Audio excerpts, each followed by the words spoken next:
नरेंद्र मोदी जी कहते हैं कि वो 2024 में जीत की हैट्रिक लगाएंगे।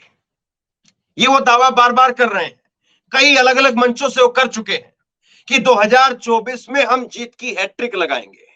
लेकिन मैं ये कहता हूं, अगर नरेंद्र मोदी जी ने, अगर देश के प्रधानमंत्री ने, उनकी सरकार ने कुछ आंकड़े अभी मैं आपके सामने रखने जा रहा हूं, और ये आंकड़े मेरे नहीं है, ये आंकड़े किसी चैनल के नहीं है, ये आंकड़े किसी पार्टी के नहीं है, ये आंकड़े एनसीआरबी के हैं।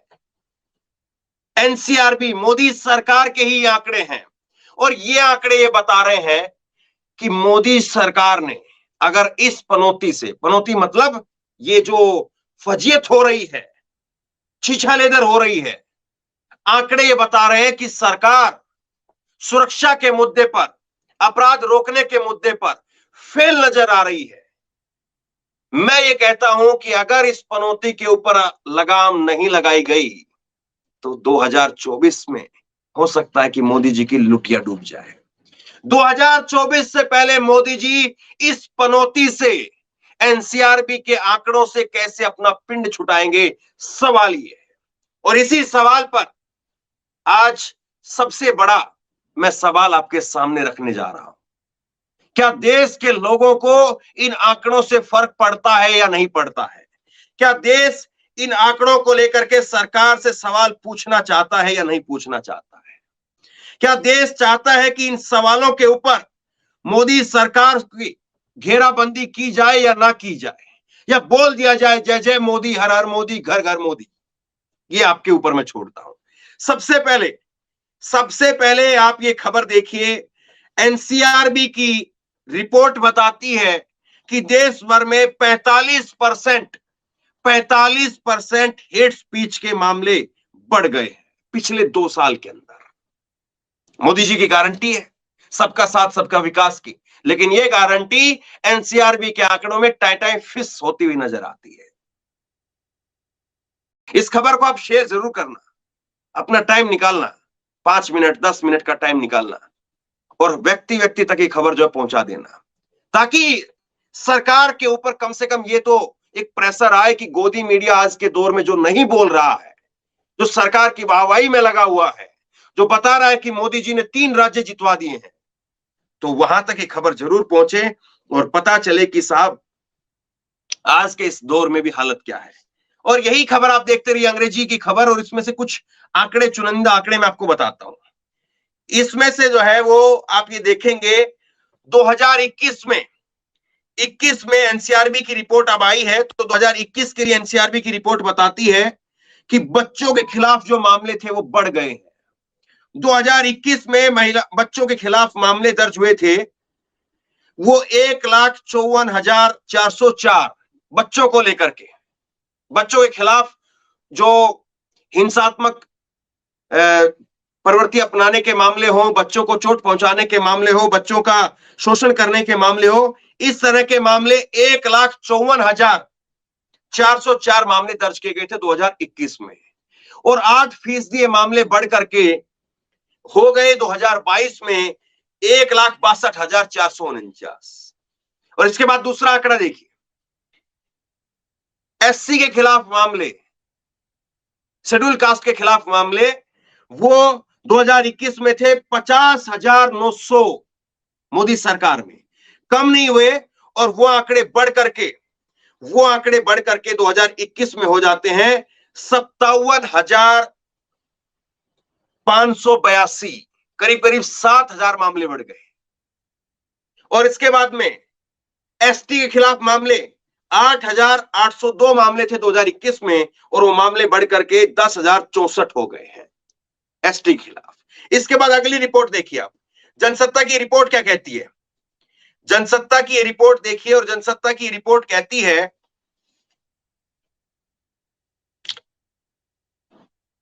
एनसीआरबी ने यूपी को बताया हत्या, बलात्कार, महिलाओं के खिलाफ जुर्म में नंबर 1। सीएम योगी ने कहा था अपराधी अपराध छोड़े या प्रदेश छोड़ जाएं। खबर मैं आपको तारीख के साथ बताता हूं, कभी कोई ये सोचे कि पुरानी खबर बता रहा है। 5 दिसंबर 2023 की तारीख की यह खबर है। क्योंकि अभी अभी एनसीआरबी की रिपोर्ट जारी की गई है। यूपी जो है वो नंबर 1 है। किस चीज में नंबर 1 है? फिर ध्यान से सुन लीजिए। बलात्कार, महिलाओं के खिलाफ जुर्म में, हत्या के मामलों में यूपी नंबर 1 है। हम लोग ताली बजाएंगे, ढोल पीटेंगे, सरकार की वाहवाही करेंगे कि देखो मंदिर बन रहा है, मंदिर बनवा दिया है। सरकार भी इस बात को बताएगी, खूब गिनवाएगी, गिनवाना भी चाहिए। इतने सालों का लोगों की आस्था का एक मुद्दा था, जाहिर सी बात है, कोई इसमें दो राय नहीं है, कोई दो मत नहीं है। एक लोगों का मत था, एक लोगों का दूसरा मत भी था, वो पीछे छूट गया।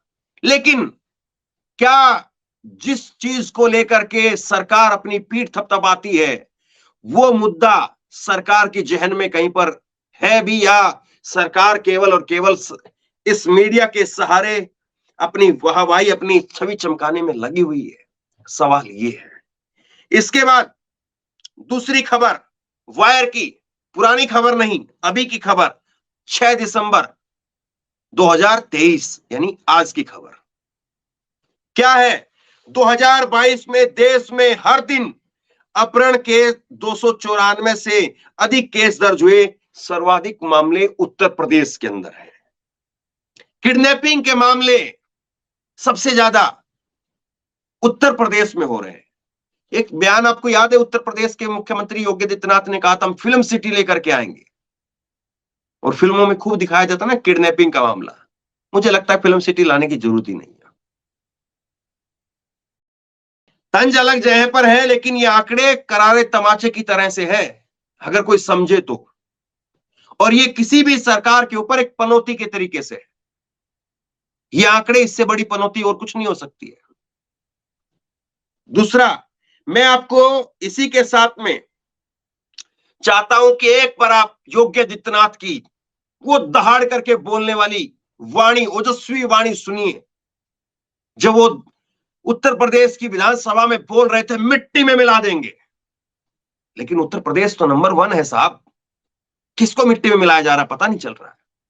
मैं चाहता हूं एक बार आप योगी आदित्यनाथ की सुनिए तो सही, किस अंदाज में, किस जोश में, और जब ये लोगों के व्हाट्सएप ग्रुप पर भेजी जाती है तो लोगों को लगता है कि भाई वाह, मुख्यमंत्री हो तो ऐसा हो, भाई वाह हमारे प्रदेश में भी योगी जैसा मुख्यमंत्री हो, भाई वाह राजस्थान के लोग भी डिमांड कर रहे हैं हमारे यहां पर भी योगी हो।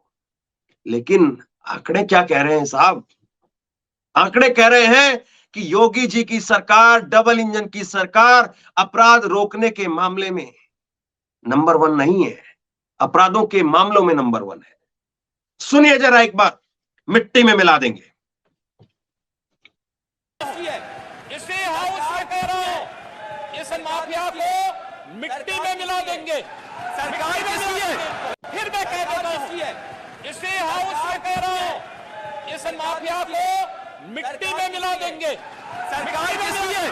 फिर मैं कह, ये शब्द थे योगी आदित्यनाथ महाराज जी के। कितने ऊर्जावान आदमी, सुने तो आदमी वैसे ही लगे अमेरिका छोड़ करके आदमी कहे कि लखनऊ में जाकर के अब तो फ्लैट लेना है, वहीं पे जाके बंगला लेंगे साहब, वहीं जाकर के रहेंगे।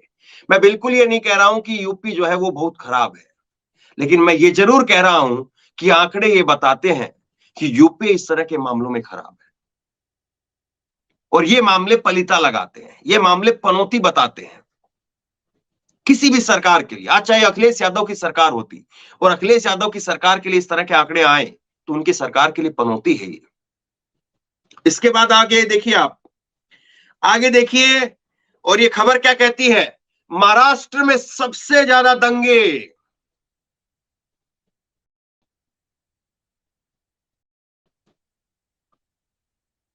महाराष्ट्र में सबसे ज्यादा दंगे। मैं चुप हो गया। और उसके बाद उत्तर प्रदेश में किडनैपिंग नंबर 1। वर्ष 2022 में महाराष्ट्र में दंगे 8,218 मामला दर्ज हुए, और देश भर में 1,07,558 अपहरण के मामले दर्ज हुए। और अब इस खबर को डिटेल में थोड़ा सा एबीपी की खबर से स्क्रीनशॉट के जरिए समझिए।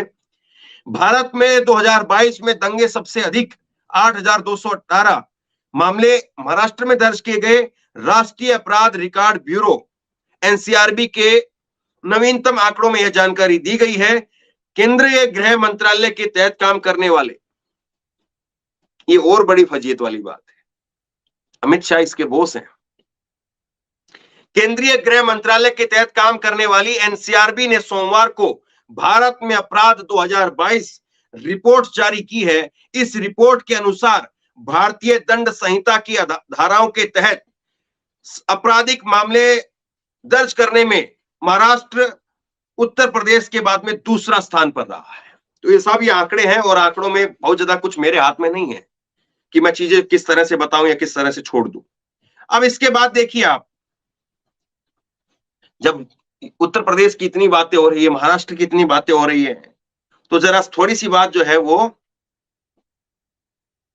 थोड़ी सी बात हम लोग ममता बनर्जी की भी कर लेते हैं। ममता बनर्जी की बात देखिए आप, देश का सबसे सुरक्षित शहर कोलकाता, एनसीआरबी की रिपोर्ट के बाद टीएमसी और बीजेपी में जुबानी जंग। क्या कहें साहब, ये एनसीआरबी की रिपोर्ट पता नहीं क्या है। कोलकाता सबसे सुरक्षित शहर है, सबसे सेफ सिटी है, एनसीआरबी की रिपोर्ट बता रही है। वही कोलकाता जिसके बारे में ममता बनर्जी के ये, फिर उसके बाद में बांग्लादेशी घुसपैठिए घुसा दिए हैं, ये कर दिया है, वो कर दिया है। लेकिन वहां पर देखिए, मैंने आपको ग्राउंड रिपोर्ट दिखाई थी, वहां से रात को 2-2 बजे तक बाजार गुलजार रहते हैं साहब। रात को 2-2 बजे तक महिलाएं अगर इधर से उधर जाना चाहे कोई दिक्कत नहीं है। दिल्ली में निकल सकता है कोई? दिल्ली के आंकड़े आगे आपको दिखाता हूं। आगे देखिए, ममता दीदी का कोलकाता दिल्ली का सबसे सुरक्षित शहर, जाने दिल्ली मुंबई का हाल क्या है। दिल्ली मुंबई का हाल मैं आपको आगे दिखाता हूं, लेकिन ममता दीदी का शहर कोलकाता सबसे सुरक्षित है। कितने लोगों के बात हजम हो रही होगी, कह रहे होंगे कि ये एनसीआरबी जो है उसमें कुछ न कुछ कांग्रेस के लोग घुस गए हैं, एनसीआरबी की रिपोर्ट बनाने वाले। खैर, मैं आपको दिखाता हूं कुछ मामले। ये आप देखिए, एबीपी की खबर है, दिल्ली महिलाओं के लिए सबसे असुरक्षित, दिल्ली महिलाओं के लिए सबसे असुरक्षित। रोज रेप के 3 मामले दर्ज होते हैं, एनसीआरबी की रिपोर्ट ये बताती है। क्या कहें साहब, किसको कहें। इसके बाद अगला देखिए, रोजाना 3 महिलाएं हो रही हैं रेप की शिकार। एनसीआरबी की रिपोर्ट, महिलाओं पर जुर्म में पहले नंबर पर राजधानी दिल्ली की बात हो रही है। एक कोलकाता, बंगाल की राजधानी, वो सबसे सुरक्षित शहर है पूरे देश में। एक दिल्ली देश की राजधानी, जहां पर गृह मंत्रालय की पुलिस, दिल्ली पुलिस जो है वो गृह मंत्रालय को सीधे तौर पर जो है वो वहां पर रिपोर्ट करती है अमित शाह जी को। और देखिए स्थिति क्या है, अमित शाह जी को ये रिपोर्ट एनसीआरबी भी करती है और दिल्ली पुलिस भी करती है। लेकिन आंकड़े हैं ना साहब, आंकड़े कहां झूठ पाएंगे, आंकड़े तो बताते कुछ और ही है। इसके बाद में एक रिपोर्ट आपको और दिखाता हूं।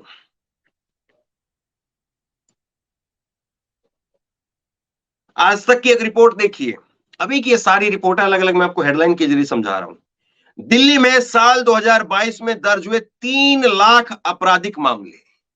अब कोई कहेंगे कि भाई दिल्ली है, इतनी बड़ी आबादी है, 2 करोड़ से ऊपर की आबादी है, और पता नहीं कहां कहां के किस किस शहर के लोग के आते हैं और बाहर के लोग आकर के अपराध करते हैं, दिल्ली के लोग तो नहीं करते होंगे। और ये अपराध फिर किस तरीके से क्या पता कम हो गए हों। तो नीचे देखिए, इसी रिपोर्ट में ये बताती है रिपोर्ट कि 2022 में 2021 के मुकाबले मामले बढ़े हैं 3%। 2022 में ये मामले 2,98,000 दर्ज किए गए हैं, 2021 में ये मामले 2,79,000 मामले दर्ज हुए थे। तो ये रिपोर्ट है, ये आंकड़े हैं, और ये आंकड़े झूठ नहीं बोलते हैं। आंकड़े ये बताते हैं कि साहब फजीयत हो रही है, बुरी तरीके से फजीयत हो रही है। और इसके बाद में मैं आपको एक और जो है ग्राफिक के जरिए समझाता हूं। जरा एक और ग्राफिक देखिए आप। और इसके जरिए समझिए, नेशनल कैपिटल यानी दिल्ली के अंदर जहां पर पुलिस सुरक्षा की व्यवस्था की जिम्मेदारी गृह मंत्रालय की है, वहां पर 2020 में टोटल क्राइम होते हैं 2,45,844। 2021 में मामला बढ़कर के हो जाता है 2,79,045। 2022 में मामला बढ़कर के हो जाता है 2,98,988। और इसमें अलग अलग जो है वो नीचे दिखाया गया कि किस किस तरह से जो है ये कौन कौन से अपराध हुए हैं, और तकरीबन हर तरह के अपराधों में यहां पर दिल्ली में जबरदस्त वृद्धि हो रही है, खूब बढ़ोतरी हो रही है। अब जरा सुनिए योगी आदित्यनाथ का एक और बयान। कह रहे हैं कि अपराधी बिगी बल्ली बने हुए थे, अपराधी छोड़ करके भागने के लिए तैयार। सुनिए जरा एक बार। और ये भी ध्यान में रखिएगा, ये वही डबल इंजन है जहां को लेकर के अमित शाह कह रहे थे, एक बयान अमित शाह जी का था कि महिलाएं आधी रात को गहने लाद करके निकल सकती हैं। वो बयान भी अपने जहन में रखिए। और ये वही उत्तर प्रदेश है डबल इंजन का, जहां पर अपराधी गले में तख्ती लगा करके घूमते हैं। फोटो तो यही आती है ना सब हमारे सामने, जहां पर अपराधी कहते हैं कि भाई हमें अंदर कर लो, हम बाहर मारे जाएंगे। लेकिन वही अपराधियों का प्रदेश जो है वो उत्तर प्रदेश, वो एनसीआर रिपोर्ट में कहां है?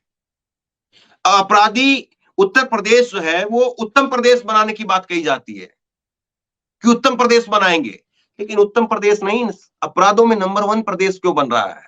हमारा उत्तर प्रदेश, प्यारा उत्तर प्रदेश, जिसके मुख्यमंत्री योगी आदित्यनाथ अपराधियों के लिए भीगी बिल्ली की बात करते हैं, आंकड़े कुछ और बात करते हैं।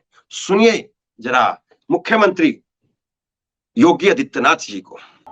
कैसे गिड़गिड़ा रहे हैं, ऐसे लगता है जैसे भीगी बिल्ली जैसे दिखते हैं, दुम दबा करके चल रहे हैं। और इन माफियाओं के साथ यही व्यवहार होना चाहिए, नहीं तो ये आम जन का जीना हराम कर देंगे, बहन बेटियों की सुरक्षा में सेंध लगा डालेंगे, गरीबों की संपत्तियों पर कब्जा कर देंगे और किसी भी शरीफ व्यक्ति को जीने के अधिकार को छीनने का प्रयास करेंगे। लेकिन हमने तय किया है, जो किसी गरीब का, किसी कमजोर का, किसी निरीह का, किसी बहन बेटी के लिए संकट बनेगा, सरकार उसके जीवन के लिए संकट बन जाएगी। आज तो साहब ये आंकड़े अपने आप में बहुत बड़ी फजीयत है, और मैं इसीलिए कहता हूं कि ये आंकड़े किसी भी सरकार के लिए पनौती से कम नहीं है। लेकिन इन पर कोई बात कर रहा है क्या? इन पर कोई चर्चा कर रहा है क्या? मूल सवाल ये है। और अगर कोई चर्चा नहीं कर रहा है, कोई बात नहीं कर रहा है, तो ये आप लोगों की जिम्मेदारी है, क्योंकि ये अपराध कोई नेपाल के नागरिकों के साथ नहीं हो रहे हैं, ये पश्चिम बंगाल के नागरिकों के साथ नहीं हो रहे हैं। इन अपराधों की चपेट में कोई श्रीलंका के नागरिक नहीं आ रहे हैं, हम और आप आ रहे हैं। हमारे और अपने परिवार के लोग, हमारे देश के अपने नागरिक, वो इन अपराधों की भेंट चढ़ रहे हैं, वो इन अपराधों की चपेट में है।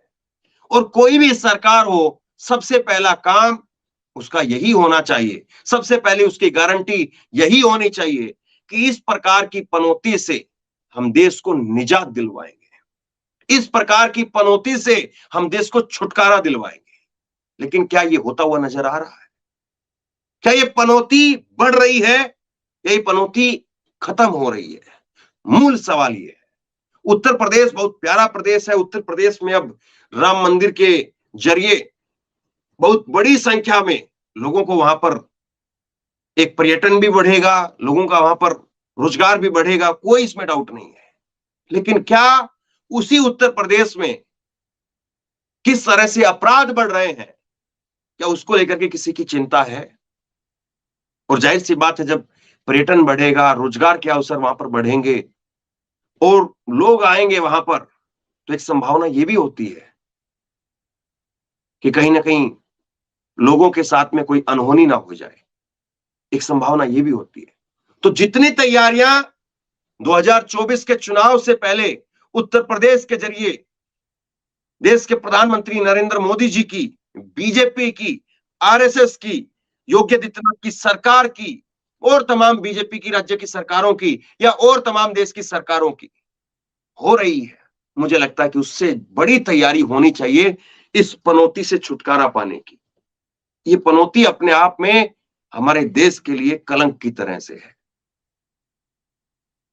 मैं बात कर रहा हूं एनसीआरबी के इन अपराधों की, जो वाकई किसी भी सभ्य समाज के ऊपर एक कलंक है। किसी भी सभ्य समाज में इन अपराधों की जगह नहीं होनी चाहिए। हर सरकार का पहला कर्तव्य यही है कि वो इस प्रकार के अपराधों के ऊपर लगाम लगाए, देश को छुटकारा दे।